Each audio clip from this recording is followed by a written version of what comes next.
All right, today we got the feminine glow. Now, to be honest, this time I really have a strong feeling that it's going to be a lot of cope. Let's find out.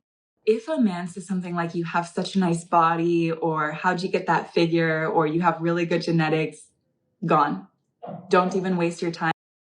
So, you're not allowed to care about a girl's appearance anymore. Let's just be upfront, right? Any guy that's well in tune with himself, knows what he wants, obviously is going to notice the micro details. Once you get to a point of abundance as a guy, you notice every last detail about a girl's body. This is just the way it is. I'm not sure how many of you have reached that point. If you have, feel free to comment on it. This is not something a lot of guys talk about because we're just way more tolerant when it comes to what we would deem to be an imperfection, right? Because we can always cast it away to some sort of subjectivity, right? Beauty in the eyes of the beholder, as they say. But in this case, yeah, you can't be open about it ever, even though every single guy on earth obviously cares a lot about physical appearance. Okay, we just do. This is just innate to us. We care a lot about physical appearance. I'm not saying it's the only thing that matters, of course, but when we like a girl up front, obviously we're going to notice her physicality and her beauty.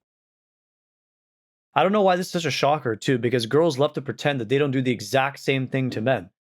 I mean, we already know why it happens like this. Girls are allowed to do stuff we're not. Play the game, guys. Don't say it. Just think it. Point out a feature, like I always tell you, that's not tied to her physical beauty. Point out something about her that she chose, like her wardrobe choice, her accessory choice, her watch, her necklace, something, hair, whatever it may be. Okay.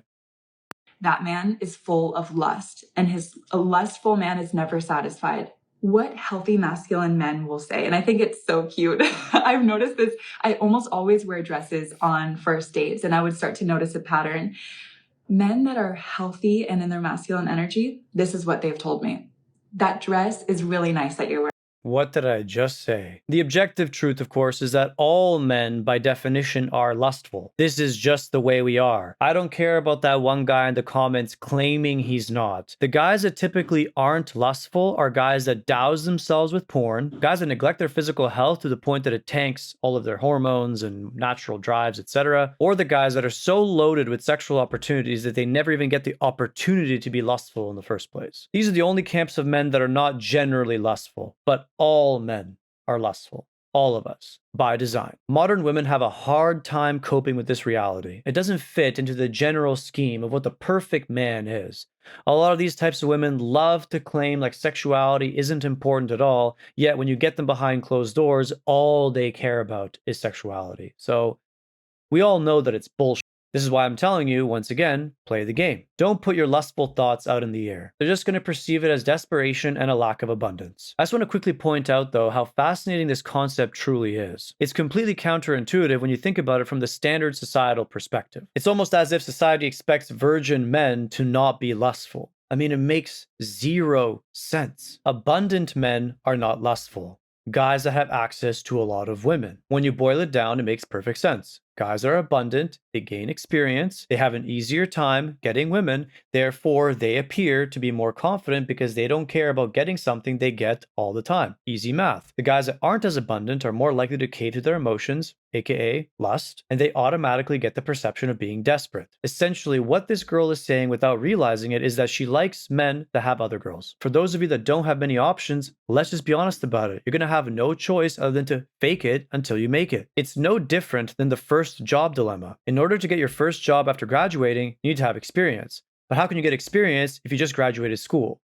You see the problem here? So what do new graduates have to do to bolster their chances of getting a job? Embellish their resume. I'm not saying you have to flat out lie, but you have to embellish the resume a little bit so the potential employer can look at it and say, oh, this person has potential experience from before school that could help them be successful right away and make me money right away, instead of me having to train them for 3 years before they finally become profitable as an employee. This is where you as a man have to become a little bit resourceful. Sometimes as a guy, you have to be resourceful and figure it out. Otherwise, you risk going through this long, arduous process where you have to spend 5 years or whatever amount of time to finally justify to some person that now you are qualified for some arbitrary role increase. That's a lot of years to give for something that could potentially take you a fraction of the time to get to full competency. So now you may be wondering, what is the incentive of this breadcrumbing? It makes it so the buyer, in this case, I'm talking about the employer, but by extension, the woman, it creates the situation where she carries none of the risk and puts all of the risk onto you. That, my friends, is not a mutual exchange. By entering into this type of contract, what you're essentially saying is, I'm not as valuable as you are.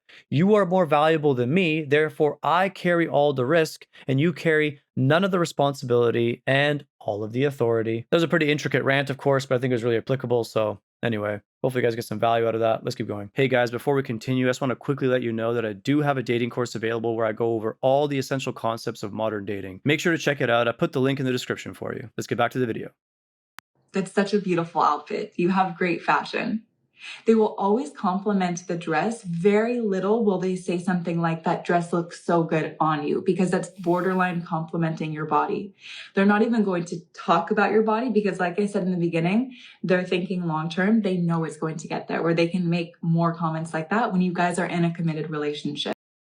Have you ever considered the opposite side of this? That a guy won't comment on your body because eventually you'll be wondering, why is this guy not calling me pretty like 99% of guys, therefore triggering insecurity in you? Has that thought never crossed your mind? Let's be honest though, as usual, this girl advice is mostly bullshit. All her advice does is open up a bunch of new rabbit holes of questioning, which all lead to the same path anyways, but let's just play the game and let's all pretend that it's not occurring for the sake of feelings, obviously, right? A man that can't even control his tongue, he's not going to be able to control other parts of himself. And you definitely don't want to deal with that.